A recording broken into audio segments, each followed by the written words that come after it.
Welcome back, my friends, to the show that never ends. We're so glad you could attend. Step inside. It is another Pittsburgh Hockey Now live chat here. It's on the website, pittsburghhockeynow.com, as well as YouTube. So do me a favor, like, share, spread the word as we, obviously I can't do these every week through the pandemic only because what the heck are we going to talk about for our allotted time or however much time that we choose to go. What we're going to talk about today, we're going to touch on the Matt Murray, Tristan, Jarry thing. I think that's fairly important. I haven't actually done a live chat since I dropped the big expose, probably a good, early last week? I was really shocked, surprised, when I kind of emptied the cache. I emptied the magazine clip on the topic, and everything that all the sources told us, and just kind of put everything into the story there. And I was surprised there was no pushback. I was like, oh, so cool. Because everything we've ever published, it seems like there's 2 or 3 trolls who, oh, well, somebody else had this story, or you know.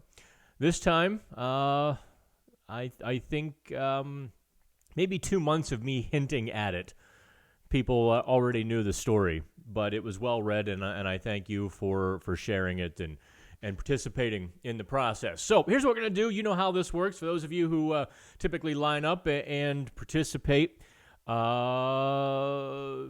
away on the chat board here on YouTube.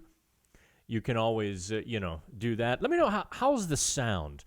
When I had Nick Hart from Wilkes-Barre Scranton on, it sounded a little bit muddy to me, and I didn't like it. So let me know how the sound is, how you hear it.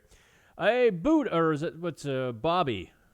Bobby says, so long without sports, it's going to be weird watching NHL hockey in July and potentially August, but I'll take anything I can get. Yeah, I don't think time matters anymore to anybody, does it? I mean, most of us have been quarantined at home, working from home, or doing whatever we can to stay busy. Don't ask me what day of the week it is.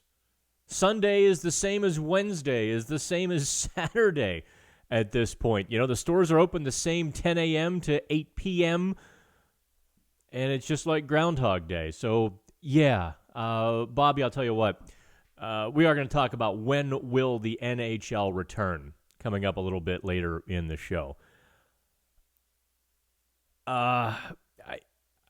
Sports means so much to us, to the fabric of our society, to our core, our identities as, say, Pittsburghers or Bostonians or wherever you're from. Sports is such an integral part of life at this point. No, not everyone is a sports fan, but even the most diehard Symphony season ticket holder, it is a season, the Symphony season. Not so much a big free agency period in the Symphony season, but you know what I mean. Even they, when the Steelers or the Penguins are doing well, even they know about it. It's just such a gathering point, mentally, physically, that without them, we're all a little bit poorer for it. We're all a little bit lost. And I'll tell you what, I fell out of love with NASCAR a long time ago. I haven't been able to watch a race. Really, I don't remember the last time I really sat down and enjoyed myself watching a NASCAR race. This weekend, I'll be darn sure I'm watching that. And I think what NASCAR is doing is really kind of, it's part and parcel to their spirit, their roots as a bunch of moonshining bootleggers or bootlegging moonshiners. Because they're not testing. They're making all of their participants, teams, drivers sign a waiver saying, yep, if I enter this track, I accept the consequences of my actions. I don't necessarily mind that so much. cognizant, conscious, aware adults making their own decisions. What are the odds, huh? All right. Hey, boy, I have to enlarge. I'm getting old. I have to enlarge this screen so I can see your questions a little better. Man, getting old stinks. Oh, watching from Finland. Hey, Miksu, glad to have you. Okay, sound is good. Christian says sound is good, and would the Wings be interested in Matt Murray? Very good question, Christian. Obviously, I cannot report any talks between the Penguins and Red Wings over a goalie. To our knowledge, they haven't happened, but that doesn't mean they haven't happened. You know what I mean? You know what I'm saying? I'm saying we have no knowledge of that. If you're asking my opinion, no, I don't think Matt Murray fits Detroit's current station in life. Detroit will not be a Stanley Cup contender in the next 2 years, right? So, hey, maybe Jarry would be a better fit in Detroit. Maybe you keep Jimmy Howard around for another couple years on a very team-friendly deal, kind of like a Craig Anderson thing where Ottawa gave him what was it, $2, $3, $4 million just to kind of hang around until they had a permanent answer. So I could see Detroit doing something like that. I won't say it's out of the question. I just want to be clear, though, that we have no knowledge of Detroit kicking the tires on either of the Penguins' goalies. Okay. Do I think Jake Gensel will be ready for the playoffs in the summer? I do. Where does Sid Crosby rank all-time NHL great? Well, I wrote about 1,500 words on that. Check out Pittsburgh Hockey Now. And JC going for the hat trick of questions here says, he'd put Sidney Crosby 10th all-time? Yeah, I think 5. I thought about maybe 4, but no, I really think because of the eras in which they played, Gretzky, Lemieux, Howe, and Orr. Please strike that from the record.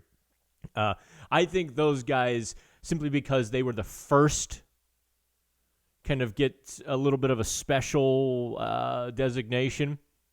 But when you talk about the all-time greats, I think Sidney Crosby is the next of those. I think he's 5. And I think when you talk about the all-time greats, it's no longer the big 4. Now it's the big 5. I think Sidney Crosby is deserving.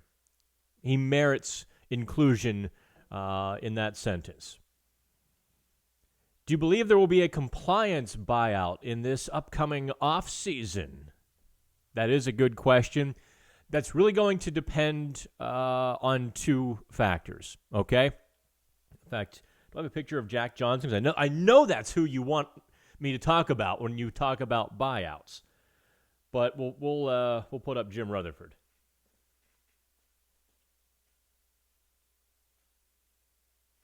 Nope, I don't see a quick picture. I don't see a quick picture of Jack Johnson. If the salary cap shrinks, I think there is a greater likelihood there is a compliance buyout, or 2, in fact. If the NHL and NHLPA negotiate a stasis, that is to say, the cap stays at $81.5 million for, say, the next 4 years, I think there's less of a chance of a compliance buyout.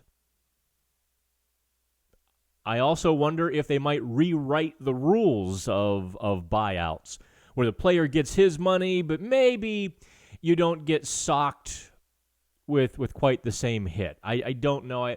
I really think the 2 sides, in fact, I know so, the 2 sides, the NHL offices, Gary Bettman, Bill Daly, and the NHLPA, led by Donald, Nothing to Fear But Fear Itself, are having great conversations and very amicable conversations. That's been the word from every back channel that I've heard at this point, is they're working very well together, and this COVID-19 pause has actually pushed those two sides together because now everyone is on the same side of getting hockey back, returning it to its previous state, and then we'll fight about the money.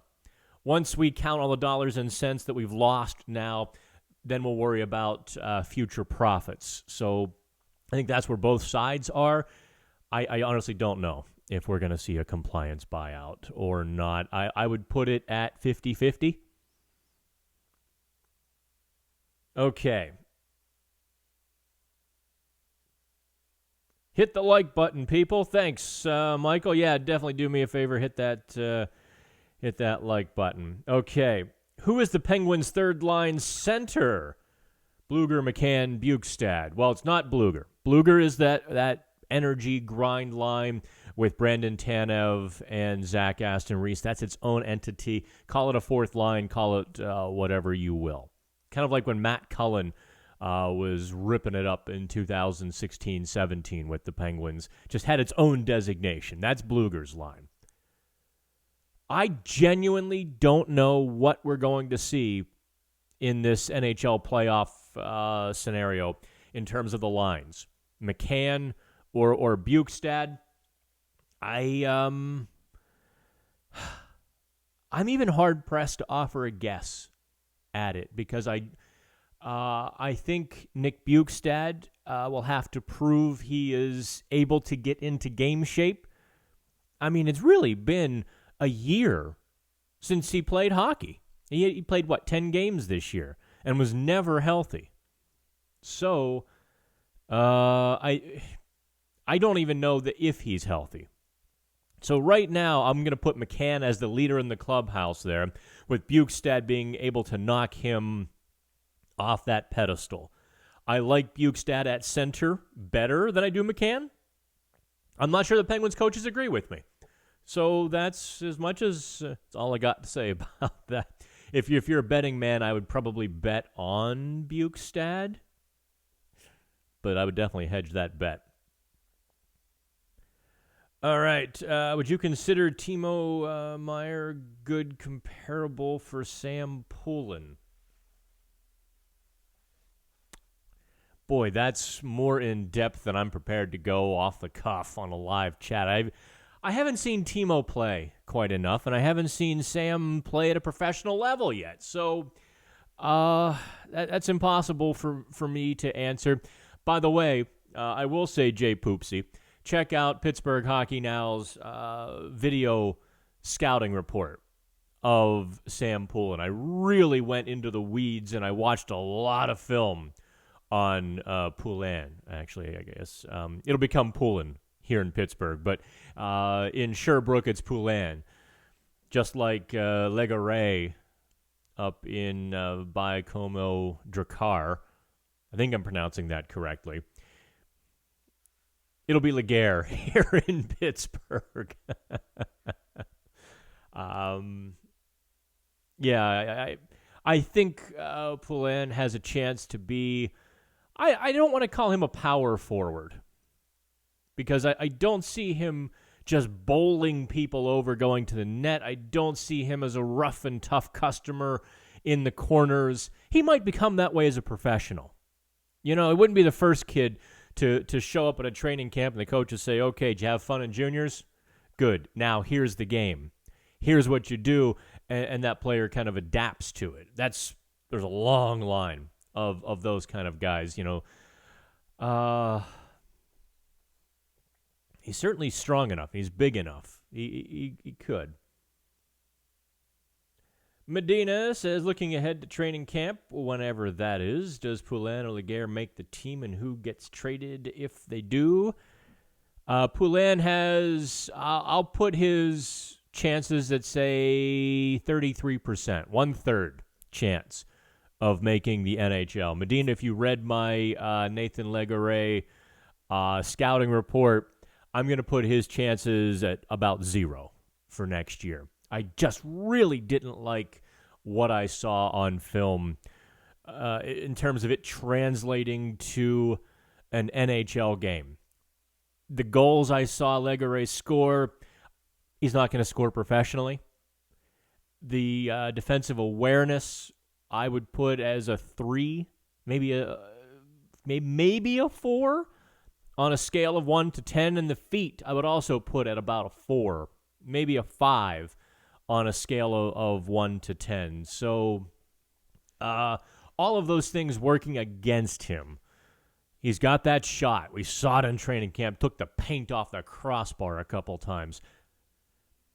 If he can find a way to add some pop in his skates, get that explosive first step, get more of a burst off the ice, then everything changes. Then you can kind of live with defensive deficiencies, or the kid will pick it up. But otherwise, I think he returns to the queue next year, whenever that might be. And I wouldn't be surprised if the Penguins don't think Baikomo will be a good team. I wouldn't be surprised to see them maybe give a little nudge and get him traded as well onto a little better team. Legare was the captain of the Drakkar this year. They were still 24, 29, and 2, I think. And they really just weren't a good team. Just really weren't. Those were Ron Cook pronunciations like Dumoulin. Wait, which one? The Poulin and Legare or the Poulin and Legare? Huh, Hart? Poulin reminds me a bit of Brandon Saad. Yeah. I would go more Brandon Saad than I would Timo. But then again, we haven't seen him play professionally. He might get a little tougher. Saad doesn't necessarily enjoy that tough game. As much as everyone wanted to paint him as a power forward coming out of the draft and early in his career, that's really not his forte or anything that he sort of revels in or reverts to. So let's talk a little bit about the Pittsburgh Penguins goaltending situation. There is our boy, Tristan Jarry. Now, if you read the expose, I don't know what I'm using maybe a bit of a dramatic term for the story I wrote a couple of weeks ago about the Penguins goaltending situation, that they did take calls around the time of the trade deadline, just kind of setting things up for future discussions. And yeah, the closer, the higher ranking source told us Matt Murray. That's who Colorado kicked the tires on. So we start looking at Tristan Jarry. Can he handle the full season's load? Can he be a rock in the playoffs? Those are the questions the Penguins have to answer. And that was kind of the thing that surprised me, was that Mike Sullivan did not use Tristan Jarry in any of the big games in the second half of the season. The big games were exclusively Matt Murray's. Now, I understand why. Obviously, Matt Murray is a big game goalie. He's, I think we all knew, and we actually told you, we reported in early January, or was it late December, that, no, it was January, that the Penguins coaches sat the goalies down and told them how the rest of the season was going to play out. And it really did true to form as well. Matt Murray is a big game guy, and he's been his best in the playoffs, and he's been his best against the Washington Capitals or the Philadelphia Flyers, outdoor game excluded. So I know why a coach puts him in there. But boy, I know for certain Tristan Jarry really wanted one of those Capitals games, or some other big games. And I wanted to see him in there too, because I wanted to see how he responded mentally and how that manifested itself physically when the Capitals turn it to 11 on that dial. When the Capitals, I mean, they're especially what's it called now? It's no longer the Verizon. It's the Capital One Arena building, whatever. At the Capital One, when that place goes red and starts rocking, I've seen a lot of players take a few minutes to try to collect themselves and get back. Those fans really can shift momentum as the players go crazy, the fans go crazy, and believe me, you can feel it inside the building. It's a tidal wave. I wanted to see Jarry stand his ground against that. I wanted to see how he performed. We won't get the chance for at least 6 months. By then, the Penguins will most likely have made a decision on the goaltending. I'll hold my opinion. What say you, kids? Do you keep Jarry? Do you keep Murray? Bear in mind, don't get suckered into the baggage. Don't get suckered into Matt Murray's glove hand or, some of the stuff that really became blown way out of proportion. If you're the Penguins and the next 3 years are your last gasp for a Stanley Cup, who do you want? Matt Murray or Tristan Jarry? I'd be interested to know what the coaches think is wrong with Matt Murray. Well, they had that conversation, Melissa. Let me tiptoe. Let me tiptoe around a little bit here. There was a little bit of frustration with Murray in November. The Penguins coaches felt that Murray was being a little bit dismissive or a little bit hard-headed about needing to make some fundamental changes in his game. Obviously some technique things.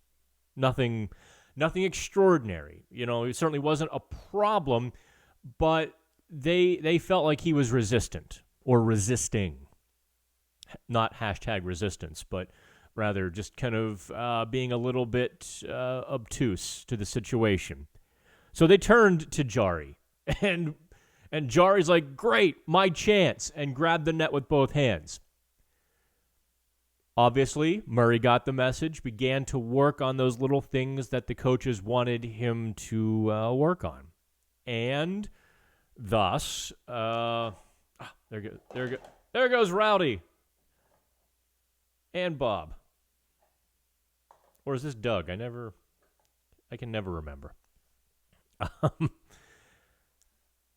That was the deal. And you saw, here's the funny thing that so many fans, I think, missed. From mid-January through the end of the pandemic, Matt Murray outplayed Tristan Jarry. Jarry went through, 4 or 6 straight games allowing 3 goals or more. He was having that come back to earth moment. I mean, he was not going to have a .940 save percentage all season. So that's what the coaches thought. It really wasn't anything more. We've in the past heard some whispers that Murray was being maybe a little protective of his injuries, but there again, he comes back too soon and he's out for 2 months. So I think that went by the boards. I think people realized Murray was actually pretty in tune with what he needed health-wise in the past, too. Capital One Arena. Factoring cap hit and Murray's consistency, have to go Jarry. Okay, Jeremy, I'm going to put you on the spot now since you replied that Murray's consistency and cap hit, you have to go with Jarry. What have you seen from Tristan Jarry in terms of consistency that makes you think he is better in those regards than Matt Murray? All right. Lower the mic 2 to 3. Oh, what? You want to see my face? Ain't nobody want to see my face. That's a radio guy thing, to really get into it and warm the mic. And yes, even though I'm a writer now for the last few years, at heart I'll always be a radio guy. Okay.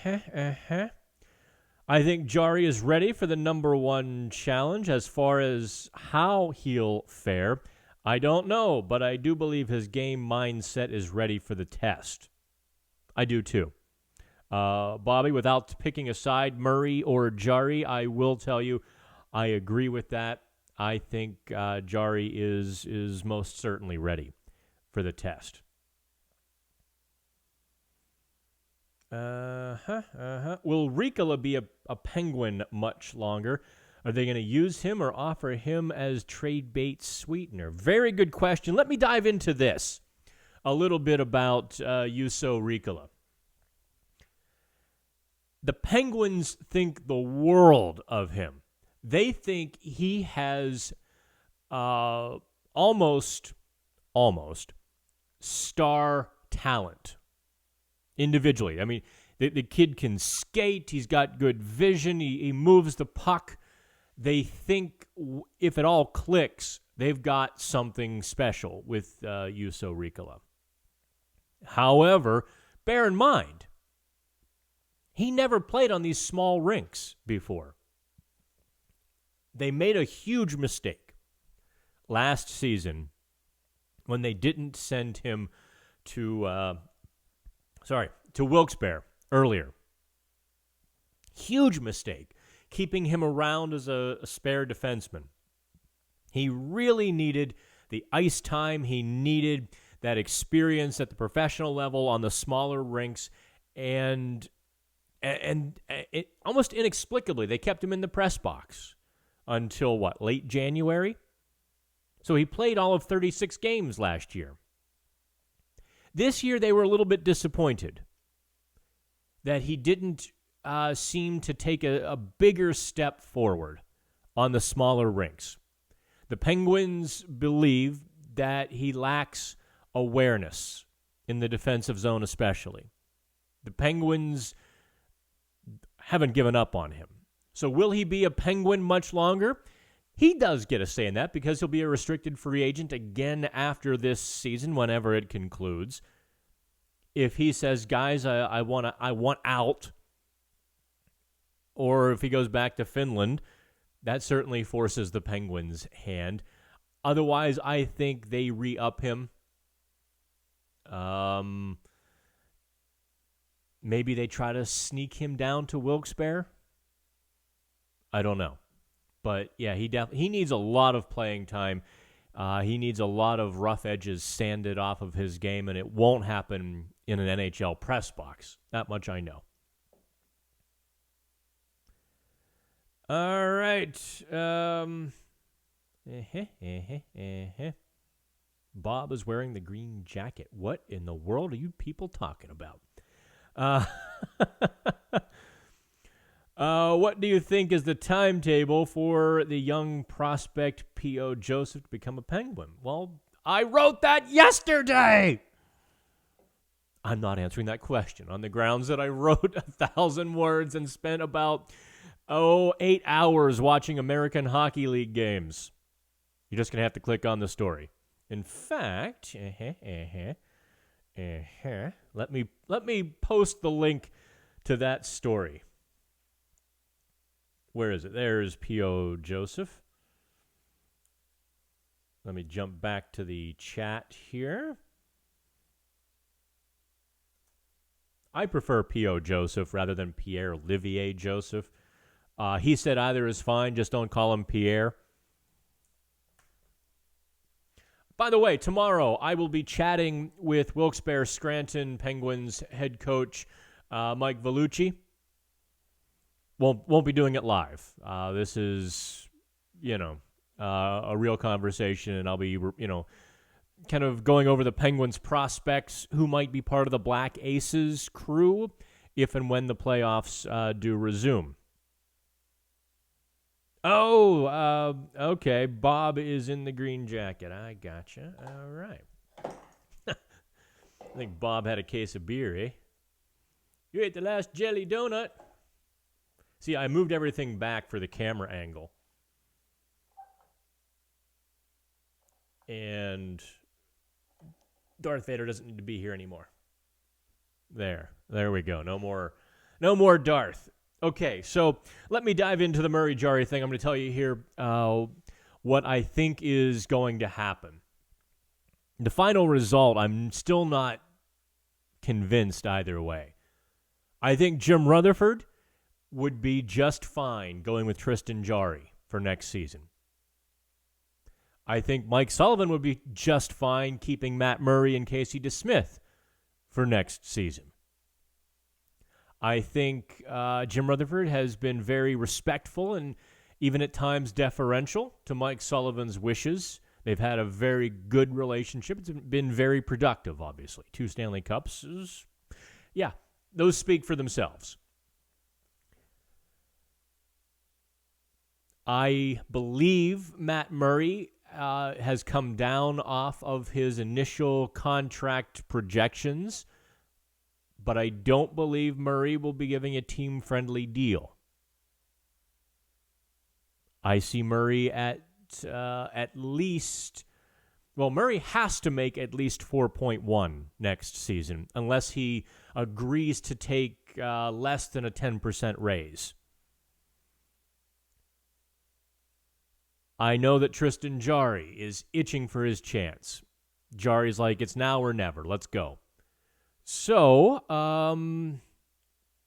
I think Matt Murray will be the Penguins' starting goalie next year.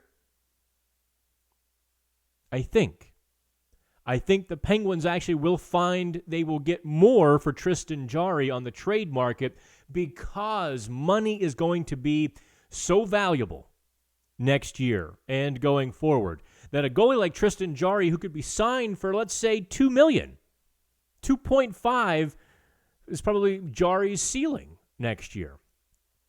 A little bridge deal, a show-me deal. You can get Jarry on.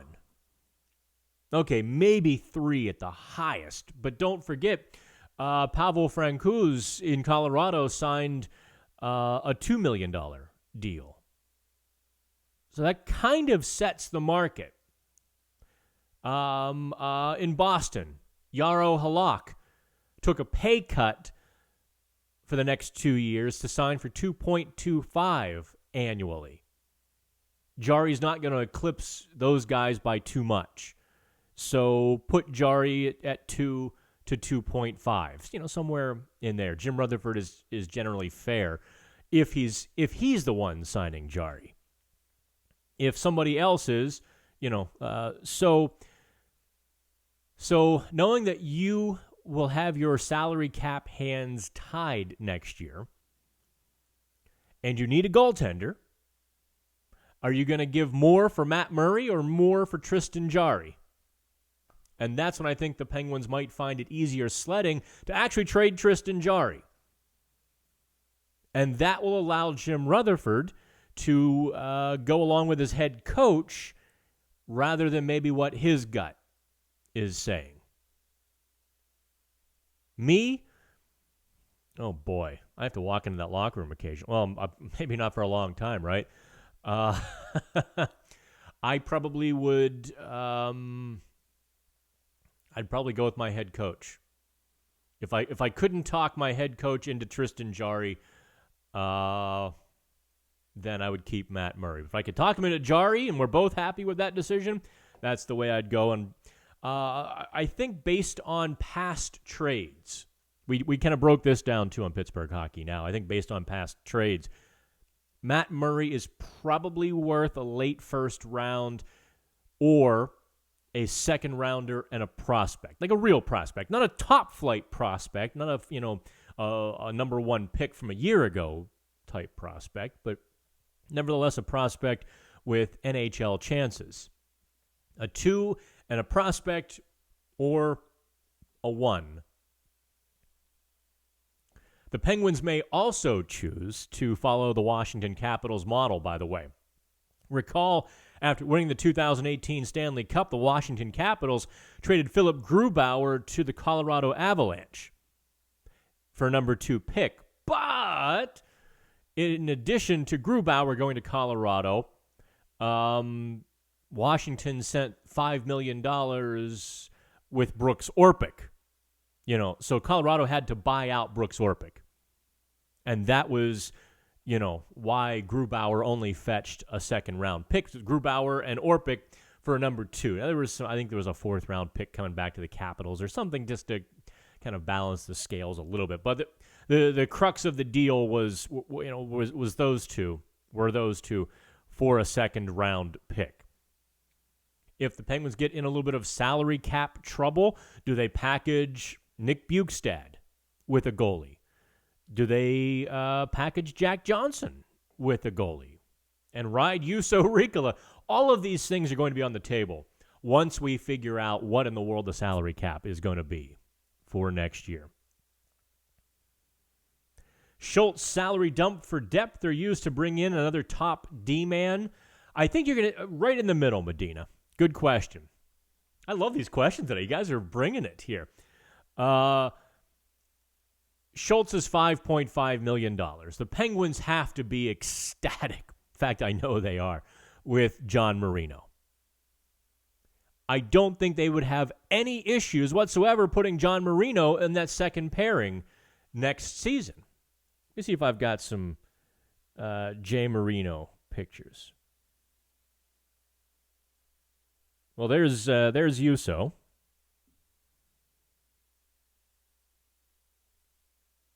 There he is. There's Marino. I don't think the Penguins have any issues riding with him in the second pairing. So, Medina, I don't see them using the $5.5 million they're going to save, presuming that Justin Schultz is, not re-signed at that money, on a third pairing defenseman. Now, here's the funny thing. Would Schultz take another multi-year deal at much less money? Kind of the Kevin Shattenkirk model. Shattenkirk got bought out in New York, so it's not quite the same, but it's, Shattenkirk was the guy on the free agent market a few years ago. He was the guy. Got a boatload of cash from New York. What was it? $7 million per season? This season in Tampa Bay, he made 1.5 after he got bought out. So, if Justin Schultz finds himself in that position, I don't know what the market's going to bear. I don't know what to make of Justin Schultz. I know what he's capable of. We saw it a couple years ago when he put up 51 points. He was playing with confidence, and he was playing with purpose and urgency. Somehow, some way, it unraveled a little bit on him. That injury took a lot out of him last year when he missed 4 months with a broken leg. And I will tell you firsthand, my impression of Justin Schultz, a bit like Zach Aston Reese, they can be undone by their mental game. I think Aston Reese can press too hard on himself, expect too much, and get down. He's going to have to work on that. I think Justin Schultz is maybe the prime example in the Penguins locker room of a guy who can put too much pressure on himself and unravel a little bit. He wasn't going to score 30 points this season, was he? Justin Schultz. That's not a guy who's going to get paid $5.5 million. That's not a guy who's going to get paid $4 million. So Schultz is going to have to probably take a look at the market and see what's out there. I'm not ruling him out from returning to the Penguins after he does that, or if he estimates that he's not going to get the kind of money he wants, then maybe he, I can't say I would give Schultz more than a 3-year deal at, $10 million might be my high water mark. So, Marino was a breakout machine, absolutely. No one saw it coming. Marino did. I remember kind of laughing. I don't know if you guys remember us talking back in September. I asked Marino what his expectations were, what his hopes were during the Prospects Challenge. And, I said, you're trying to get professional experience here. What are your expectations? He's like, I want to make the NHL team. And in my mind, I'm thinking, okay, kid. Yeah, right. You're a conditional 6th round pick. You're going to make the NHL team out of training camp your rookie year as a defenseman. Sure. Then I saw him play and began to realize it was a possibility.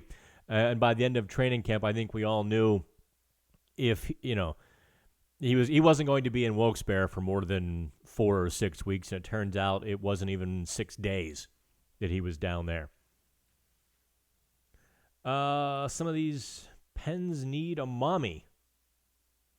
Melissa, are you applying for that job? Is that what that statement is about? Here's what I'm hoping happens. Bukestad or JJ bought out. See, again, why would you buy out a player? Because then you're paying them and taking the salary cap hit, but not getting anything in return. Jack Johnson especially. Think about this now. The Penguins would save $1 million. Actually, they would save $2 million if they bought out Jack Johnson. I think that's. Forgive me if I've got that reversed. Let's say they save $2 million on a buyout. That still means to replace Jack Johnson, you're $1 million in the hole. So if you find another $3 million defenseman, now he costs you $4 million. Don't fall into the blogosphere trap of only seeing Jack Johnson negatives. He is not a mobile, puck-moving defenseman. He's just not. Don't go so far down the rabbit hole that you can't see what he is and the value he brings to the team. There aren't many NHL defensemen who make less than $3 million, who play anywhere close to the minutes that Jack Johnson plays for the Penguins. So that's the full puzzle there. The Penguins may very well buy out Jack Johnson because they get their hands tied whenever this next offseason is. I'm not discounting that possibility. I am discounting the fact that fans should be advocating for it under the current situation. Compliance buyout. Yeah, if it comes to that, yes. I think Johnson would be the primary guy to get a compliance buyout. Nick Bukestad has 1 year left at $4 million. Not unheard of for a third-line center. I think Bukestad gets, if it comes to it, and McCann is the third-line center, I think Bukestad can be traded. Might not be for a great haul, but it would be for something. 4th-round pick, and then you move on and everybody is happy.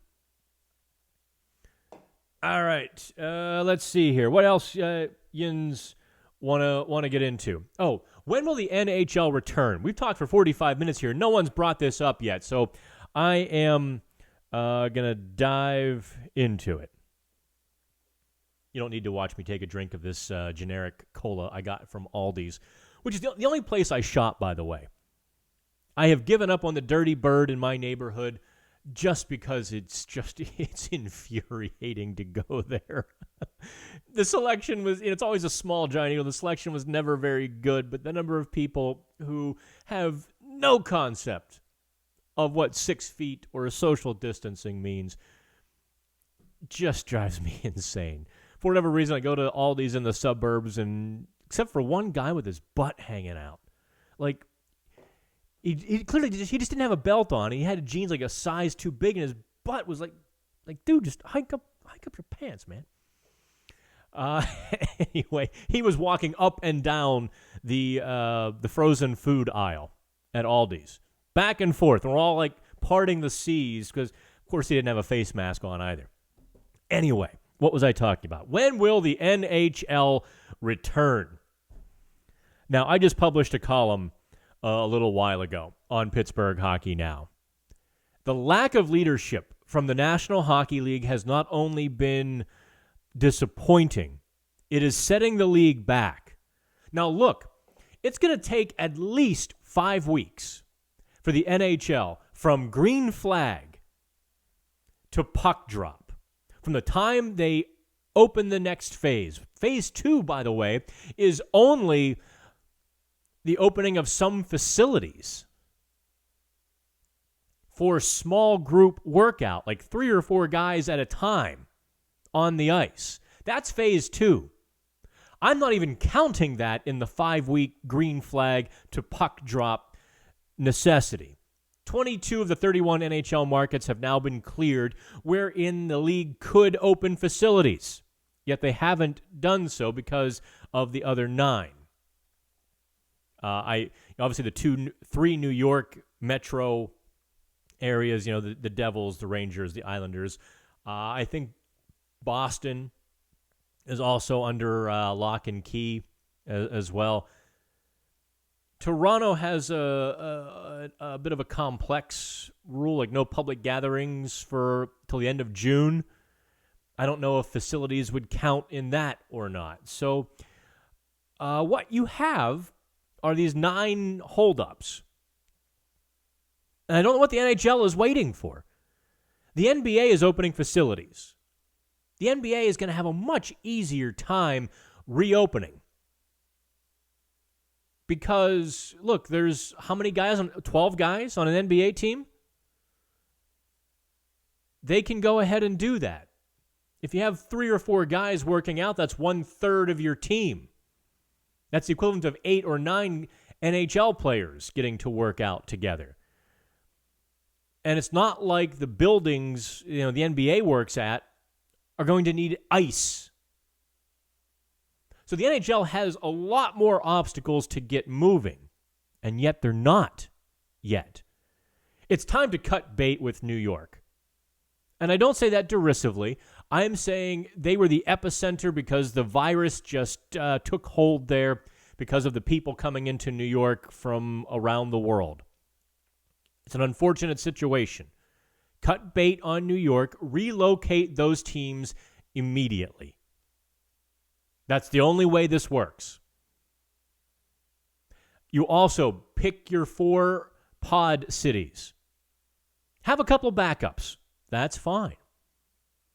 Whether it's Pittsburgh, Columbus, Arizona, Dallas, Miami, Tampa Bay, I don't care. Pick them.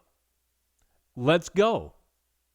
Let's begin the process now of reserving hotel rooms, of getting ice down, of letting players know what their travel expectations. Let's set the season. Let's pick. Is it 16? Is it 20? Is it 24 teams? I like 20. I'll go with 16 or 24. I don't care. I'll be happy with anything. If they want to play a 5-game regular season just to knock the rust off that really doesn't matter, that's more for seeding, fine. Have at it. Knock yourselves out. It has to begin to occur because we are now 6 weeks away from July 1st, when this has to be in full swing and happening. Every day we lose from today is a day that the 2020-21 regular season is delayed. That's another $1 lost. The lack of leadership at the NHL level because they are leading from behind, because they clearly are a bunch of lawyers afraid that somebody somewhere might do something wrong. Well, it happens. It's life. You do everything you can. You take every precaution. But this kind of this fear of ever moving forward. Hey, look, I'm with you. I go to the grocery store and I'm terrified. I know statistically I've got a 99.8% chance. In fact, it's probably better than that of having nothing happen. 99.8% chance, which is on an average Tuesday in December, the same chance I had of anything going wrong in my life, hurt me going to the grocery store. But I feel that same fear. I understand when people are like, whoa. In fact, it was at 99.98 chance of nothing happening. But the NHL is terrified because they are a bunch of lawyers. Somebody might sue us. Something might go wrong. And they forgot the fundamental aspect of being at the head of the table. You're a leader, whether you want to be or not. Bean counters don't make good leaders. A leader sets forth a vision. Lets good people handle those details to get to the finish line. Manages those good people. That's what we need to see from the NHL immediately.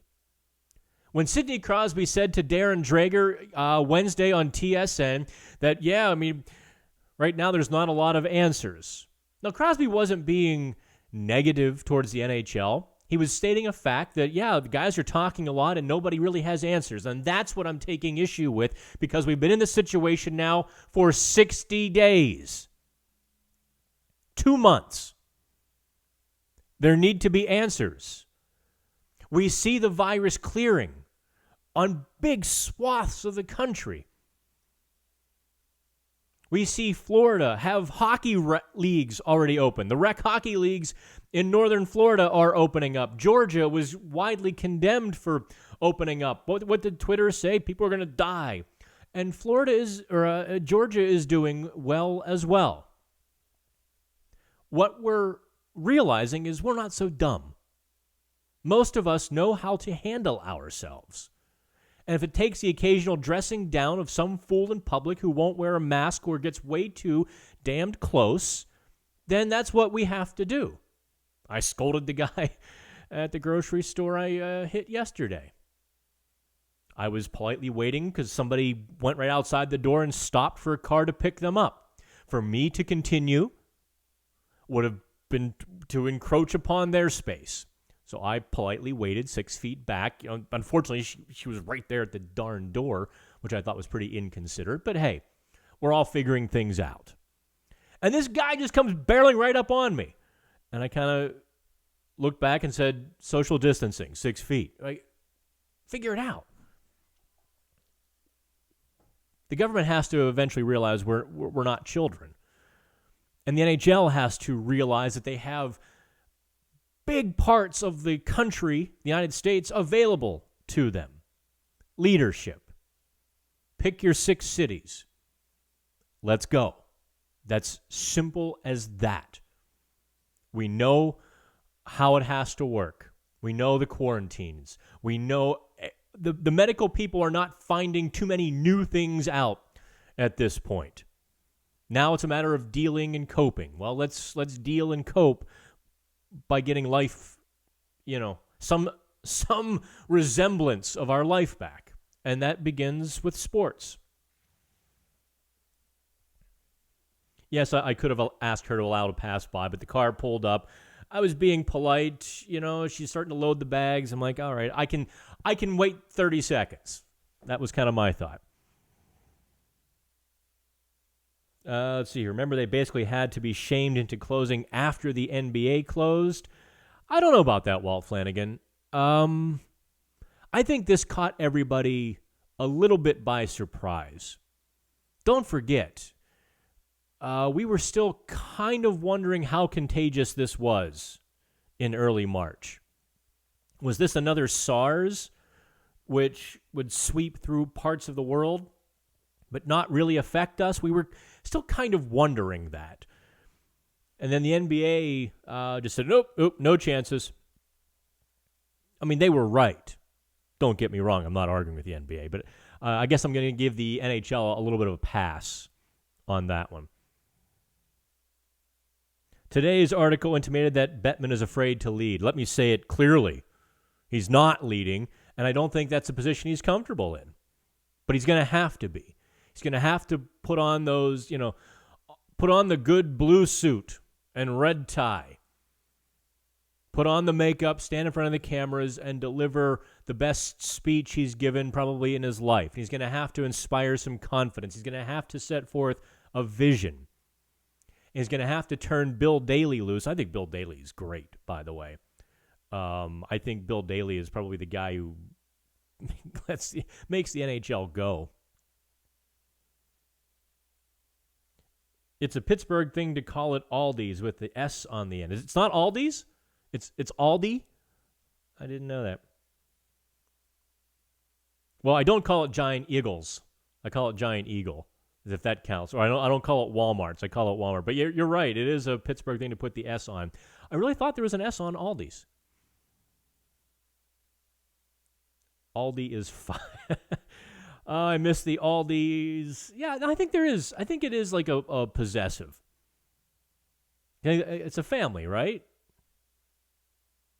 I think even their commercial says Aldi's. I miss Aldi's in the South Side. In Florida, it's more expensive and not as clean. There are a couple more expensive Aldi locations. Now I'm toying with saying Aldi. On Penn Avenue, there's essentially two Aldi locations. There's one kind of Garfield, East Liberty, and there's one over Shady Side, Oakland. They're a mile and a half apart, maybe. One has a lot more organic food. Go figure. And one is, one's much more simple, down and dirty. I know I do love Aldi's. They've got my cookies, the peanut butter chocolate cookies for 99 cents. Why do the Pens always need to trade for an old guy at the deadline? Aren't Sid and Gino old enough?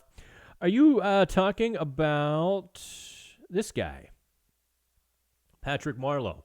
By the way, with the acquisition of Marleau, the Penguins now have 3 of the top 5 active leading scorers with Crosby, Malkin, and Marleau. Marleau is 5th with like 1,100 and some odd points.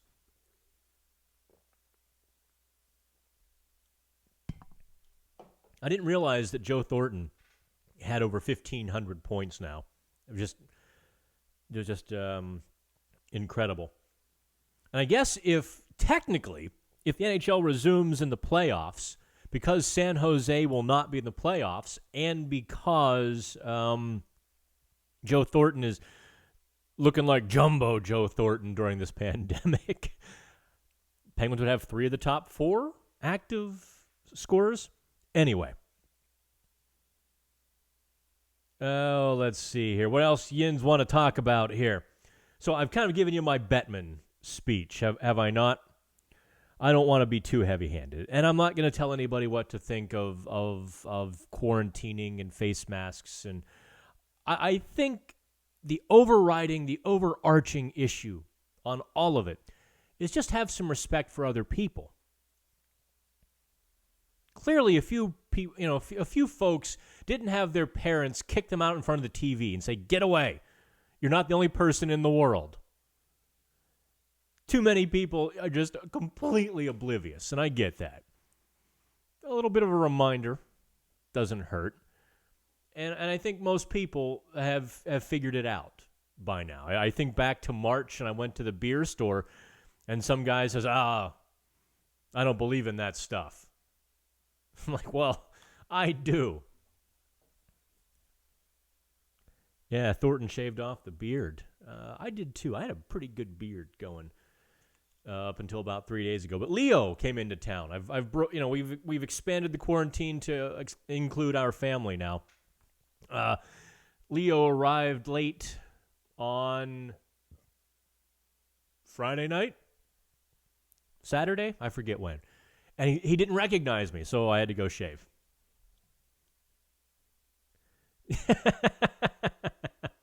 I see your comment, Hart, and I'm not making any comments. You think the NHL will have a June draft, or will they move it back?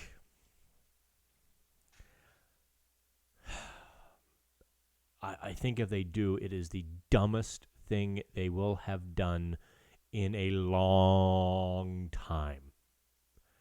I think if someone said, well, the NBA is having a draft before the season.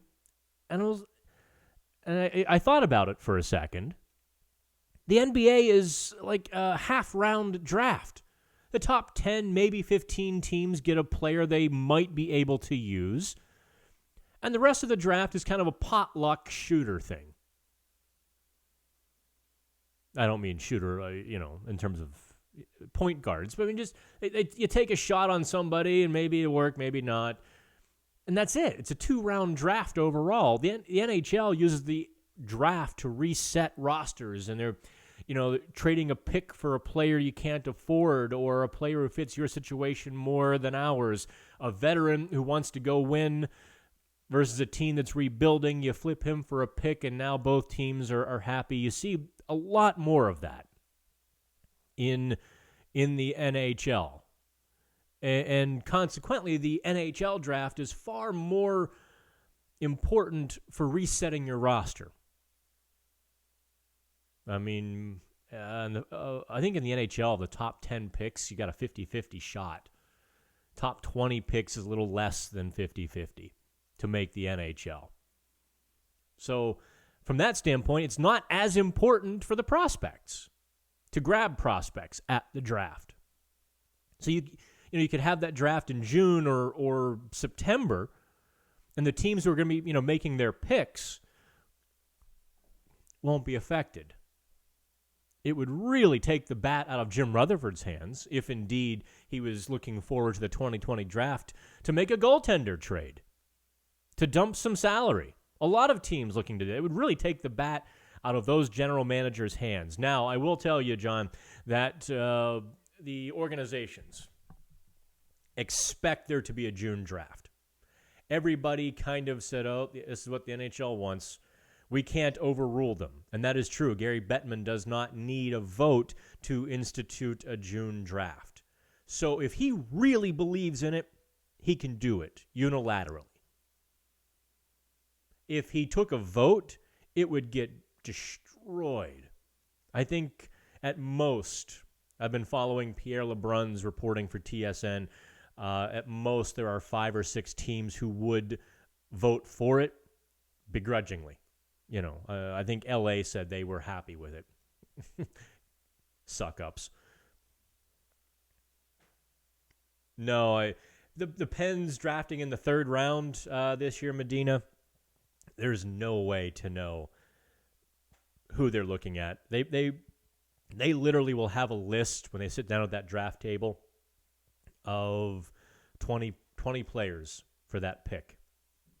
They really will have that many, if not more. Your top 5, this position, that position, guys we like. NHL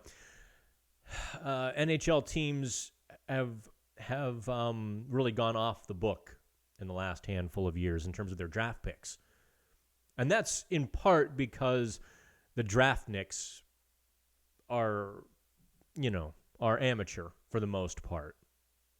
They're the draftniks who put together the list are kind of guessing beyond the top 10 or 15 picks. Like, I've been told, and I don't know, I take it with a grain of salt. So you do as well. When the Penguins traded Ryan Reeves to St. Louis in the Oscar Sundqvist trade, they did so understanding or knowing that Zachary Lauzon would be there when they selected at 51.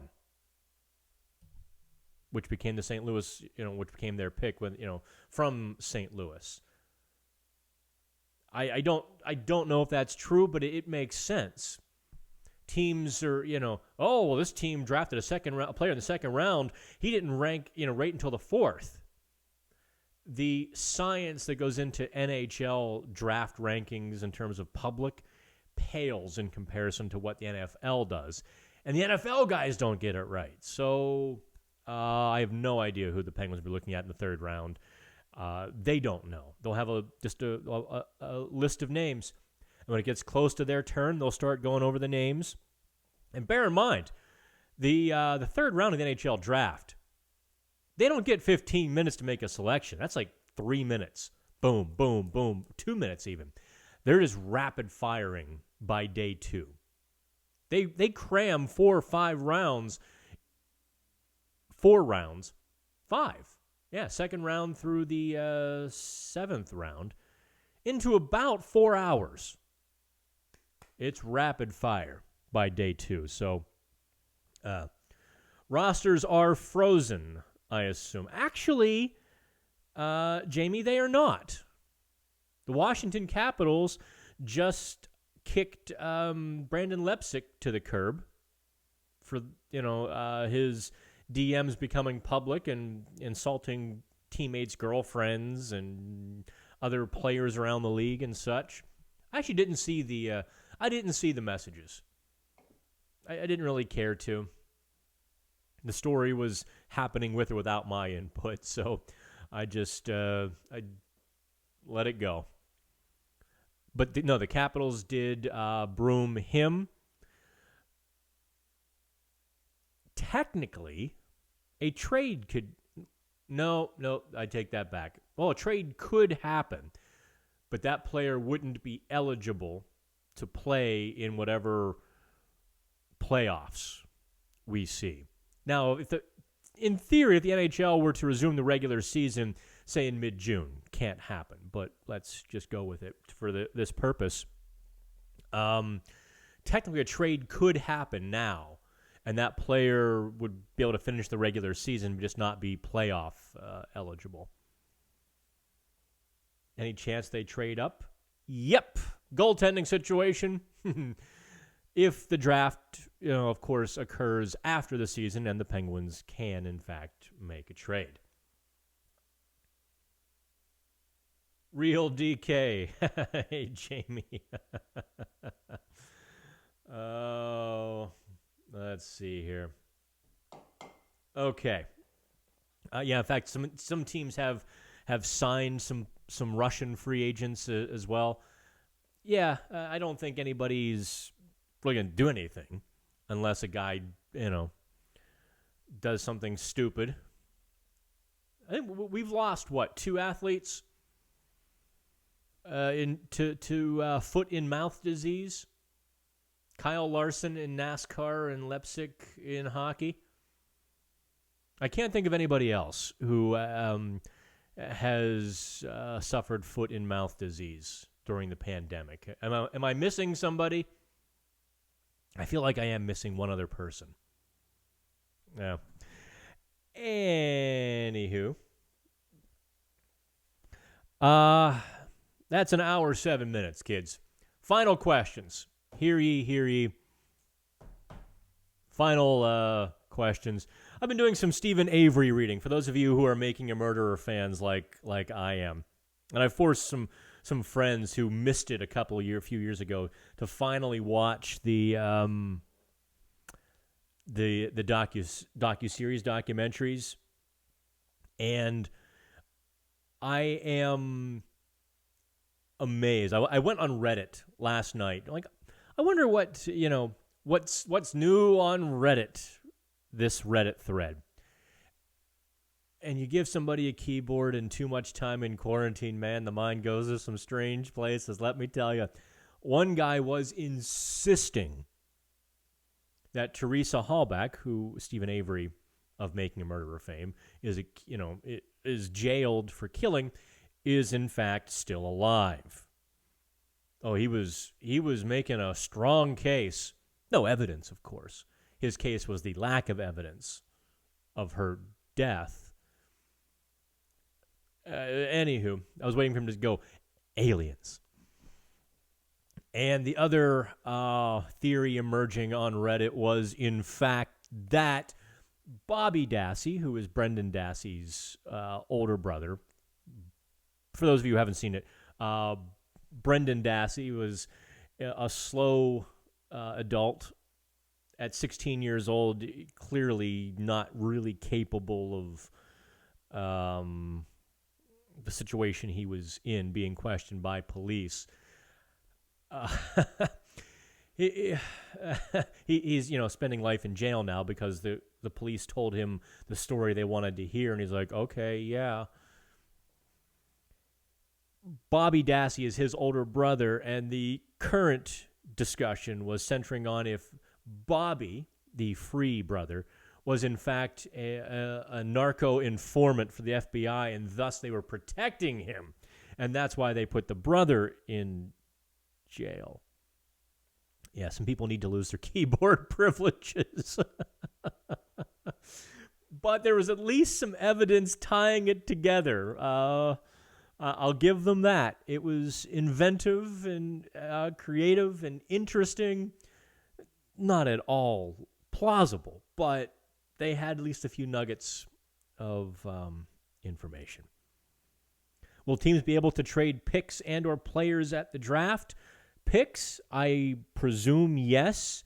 Players, how could you? How could, Melissa, let's say the Penguins were to deal a goaltender at a June draft.